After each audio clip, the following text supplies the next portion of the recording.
take off, take flight with you. For we never fly, but we're flying. Hey folks, welcome back to another episode of Take Flight Podcast. This is episode number 250, and this is part of our Take Flight Takeaway episode. This week's episode will be hosted by myself, OLU. In this week's episode, I want to talk through 8 steps to start a business that generates over 1 million of revenue and how you can replicate this process in any business idea that you have. But before we get started, quick disclaimer. This podcast is for information purposes only. Matters discussed are not intended to provide and should not be relied on as investment, accounting, legal, tax advice, or recommendations. The views, opinions presented are those of the host of Take Flight Podcast, and these may change. We advise that you seek and or obtain independent professional advice in relation to your personal circumstances. Let's get started. Why should you listen to this episode, and why am I the right person to talk about this topic? Beginning of the year, I received a call from my accountant. Ring, ring.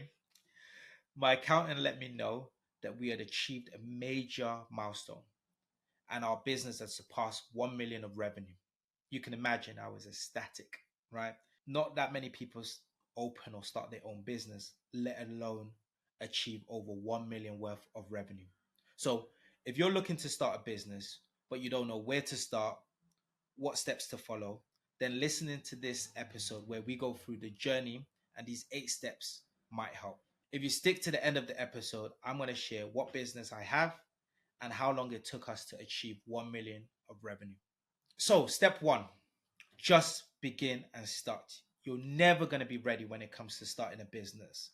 There's so many people that are afraid to fail or come up with 101 excuses why this is not the right time to start a business and never actually start the business. I have started multiple businesses have failed, and I just continue moving on, look at a new idea, look at a new business model, and continuously start, because you never really know which business is going to survive, be successful, that you're going to be able to build to be able to generate over 1 million.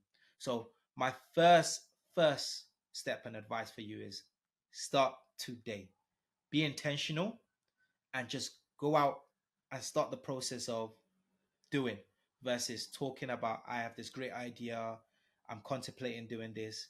Just go and do it. Second step is find a business partner. You're more likely to succeed when it comes to business if you have a business partner. I was lucky enough to have a really close friend of mine, one of my best friends, as a business partner. Now, what you really need to do is sit down, understand your skill sets, right? Who has one skill set versus another? Is someone going to bring funds into the business? Is someone going to bring time? Is someone going to bring expertise? Whatever the skill set that person is going to bring into the business, and partner with someone. It's a lot easier to build a business when you have a partner. I personally love having a business partner because it also gives you accountability. We were having weekly catch-ups where we had a list of tasks, who were the owners, whose responsibility was to close it out before the next week.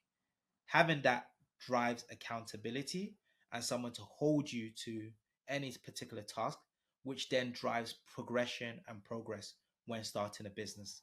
It's so easy if you start a business by yourself, where you look at 1 week, you don't do anything. The next week goes by, you don't really do anything. There's no one really to hold you accountable. But having a business, a partner, allows you to, one, split the skill sets. If you have or you need funding, etc., get that.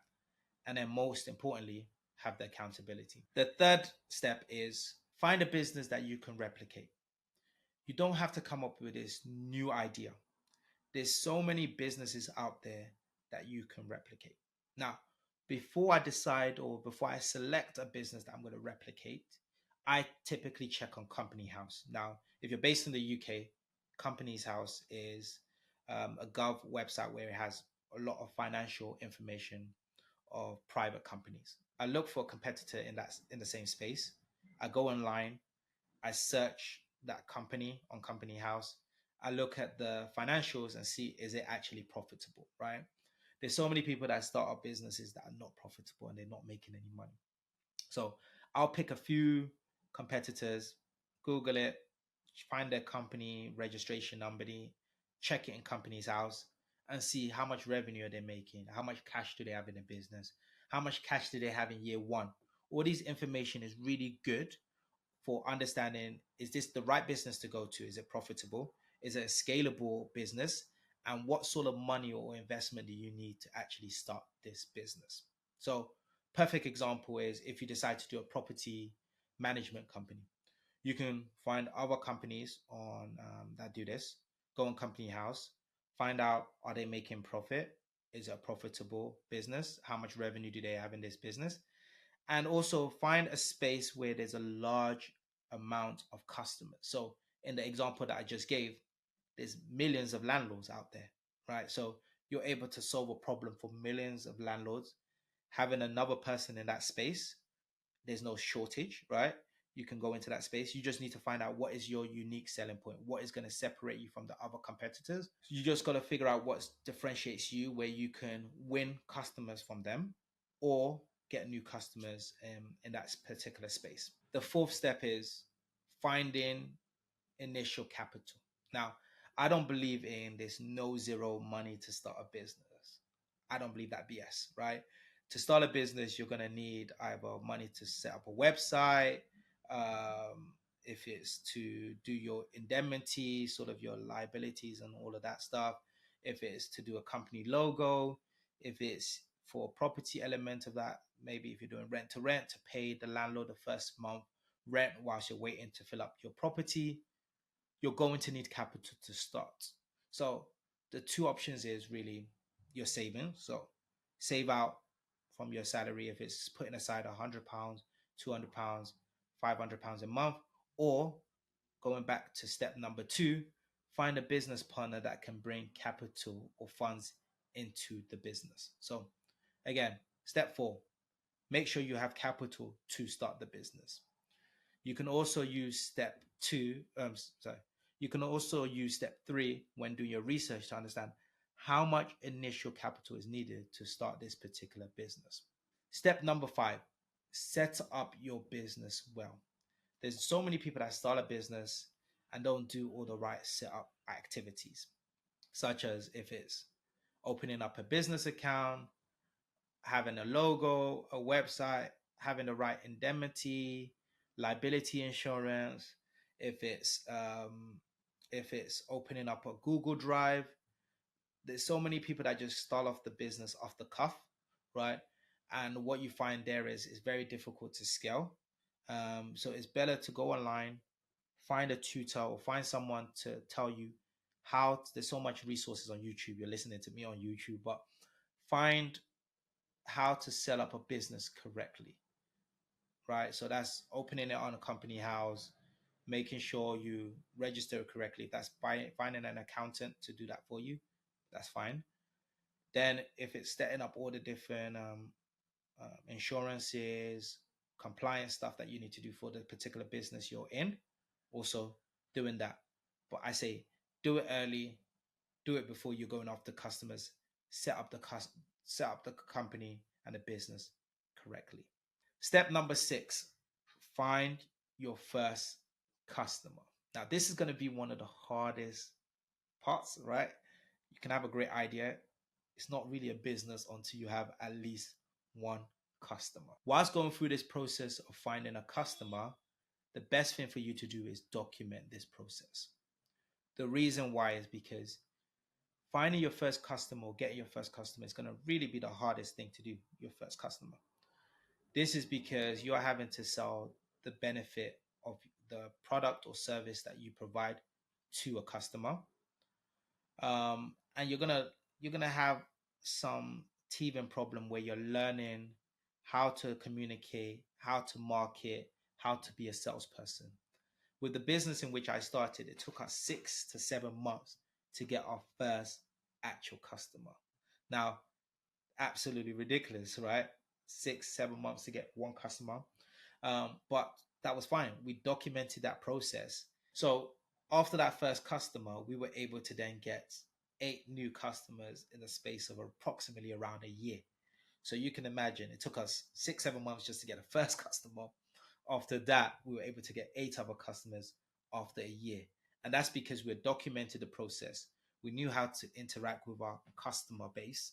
We knew how to sell the benefit of our product, but that's all based on documenting that first customer. Leading on to my 7th point, scalability, scaling it. After you've documented that first customer, then you're able to scale it. So you're scaling it based on using that same process that to generate and get that first customer, scaling it out to more of your target audience. If that's through advertising, if that's through marketing, if that's through word of mouth, you now need to get out there as much as possible to share your product, to share your business, to share the services in which you provide. And as I mentioned, we got a first customer after 6-7 months.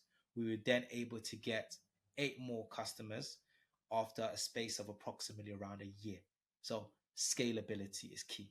And then my last tip and step is systemize your business. You want to try to remove yourself from your business when possible. So as soon as you've got your first customer, you've been able to scale, you then want to systemize your business if it's through leveraging tools, employees, where you can then take a step back and focus on more strategic stuff versus the day-to-day of running your business. So I'm just going to recap the 8 steps for starting a successful business. Step 1, just begin and get started. Step 2, find a business partner. Step 3, replicate. Go on Company House, find a business that you want to replicate the idea, but you can provide some sort of unique selling point or do it better and go out and do it. Step 4, find your initial capital. That can be from a business partner or saving.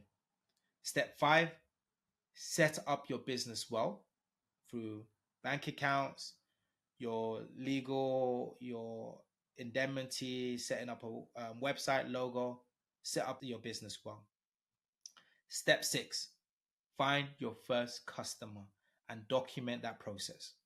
This can potentially be a lengthy process, but that's fine. Do not give up. Step 7, scale. After you've documented the process for that first customer, scale up and get as many customers as possible. And the final step, step 8, systemize your business. Remove yourself from your business as much as possible from the day-to-day, if it's from leveraging tools, employees, so that you can focus on scaling and increasing your top line, your revenue. So if you stay to the end of the video, like I promised at the beginning, I'll share the business in which I have and how long it took us to generate 1 million. So the business that I have is a property management business where we do Airbnb lets and also rent to rent. We take the properties from landlords, we manage them out either through Airbnb or through an HMO, house of multiple occupancies, and then we make our profit based on after paying back the landlords. So that's the business, and it took us 3 years. 3 years to generate 1 million worth of revenue. So lots of hard work, lots of grafting, but it was absolutely worth it. And I would not have been able to do this. And I should give out my business partner, Nathan Rose, a shout out. Would not have been able to do this business without my business partner also going on this journey with me. If you have any questions about this takeaway episode, feel free to DM us on Take Flight Podcast, or you can follow me directly, OLU_Okanola. If you haven't yet subscribed to us on Take Flight Podcast, please subscribe on YouTube. If you're listening to us on Apple, Spotify, SoundCloud, give us a follow. I hope you've enjoyed this Take Flight Podcast episode. Take care and take flight. Take off.